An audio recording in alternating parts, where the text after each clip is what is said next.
Idriss Déby. Quand la France lance son opération Sauver Bamako, d'accord, ils arrivent, ils occupent un espace, le nord du Mali. Mais cet espace est immense, il est grand.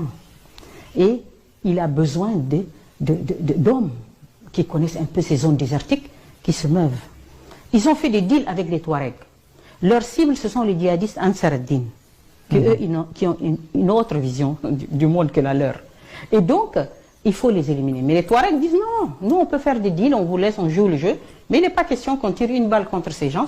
Ils sont tous mélangés, ils ont des liens. Donc les Touaregs disent non, on ne va pas se battre contre Ansar ad-Din, hein. Mais alors il faut trouver quelqu'un d'autre. Soit on se mouille le maillot nous-mêmes, mais les Français auront de la casse, et les peuples français ne vont pas accepter, hein. Et donc la cote de popularité va chuter, hein, de nos hommes politiques français. Donc, qu'est-ce qu'on fait? On a besoin d'aide, on a besoin des gens qui connaissent les dégers, des gens qui... Donc on fait appel à Idriss Déby. Ce n'est pas le Mali qui appelle Idriss Déby, c'est la France. C'est très important. C'est peut-être qu'il a l'expérience. Oui, non, mais d'accord, je suis d'accord. Il n'y a pas de problème. Donc Idriss Déby arrive. Il quitte le Tchad, l'armée tchadienne quitte le Tchad, par le désert elle arrive. Elle arrive dans la zone de Kidal. Et elle s'installe. Elle n'a pas affaire aux autorités maliennes, elle a affaire à l'état-major français. Et donc les gens s'installent. Mais ce qu'on voit tout de suite, c'est quoi? Aujourd'hui, le Mali, les gens pleurent, ils disent quoi? Ils disent, c'est une partition de fait de notre pays. Les gens ont bloqué le Nord Mali. Pendant plusieurs années, même le Premier ministre malien ne peut pas aller au Mali. Tous les gens ne peuvent pas aller, les gens ont bloqué. Le Tchad aussi a aidé à bloquer. Donc qu'est-ce qu'il fait Idriss Déby là? Idriss Déby aide dans la mise en place d'une politique de partition du Mali. C'est regrettable, mais c'est ça. C'est ça qu'il fait Idriss Déby. Il vient en appoint d'une politique qui vise à organiser une partition du Mali. C'est du panafricanisme ça? Non, c'est trahir les Maliens. Et vous savez que les Maliens l'ont tellement bien compris au départ. Quand il y a eu les premiers morts du Tchad, et un autre élément très important, les blessés de la guerre du Mali, du Tchadien, qu'est-ce qu'on en faisait?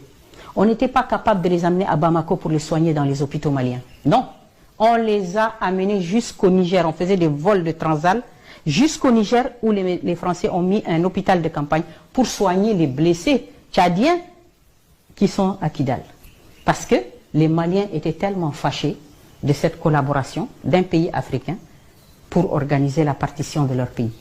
Les premiers morts tchadiens, on les a amenés au Tchad, il n'y a pas eu d'autorité politique malienne qui se sont déplacées. Tous les gens au Tchad, les gens ne comprenaient pas ce côté pernicieux de l'intervention tchadienne au Mali. Les gens ne le comprenaient pas, donc ils ont commencé à respecter et dire, mais dis donc, nos enfants vont mourir au Mali, et les Maliens ne peuvent même pas dire condoléances au peuple tchadien, c'est quoi ça? Tout le monde a commencé à crier. Donc Idriss Déby faisait le jeu de la France. Absolument, mais de A à Z.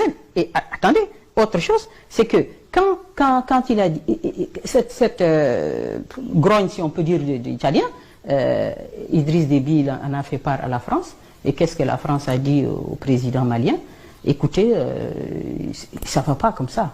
Idriss Déby est là avec nous et tout. Et puis maintenant, il faut absolument lui affirmer votre reconnaissance. Il faut le soutenir.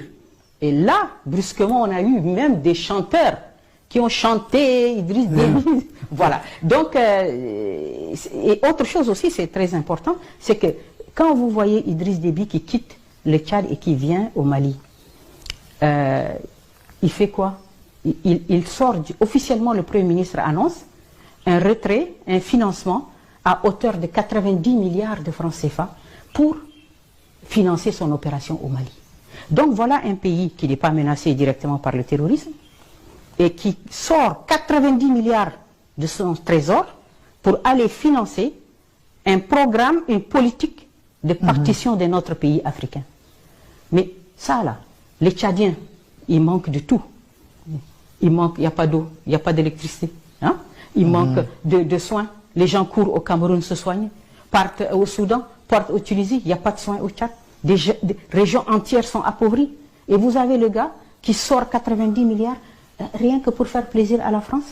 Vous voyez comment cette machine France-africaine, elle est capable de faire des choses absolument incroyables et comment un leadership peut ruiner un pays, peut le détruire et alors qu'on va le présenter comme quelqu'un de positif.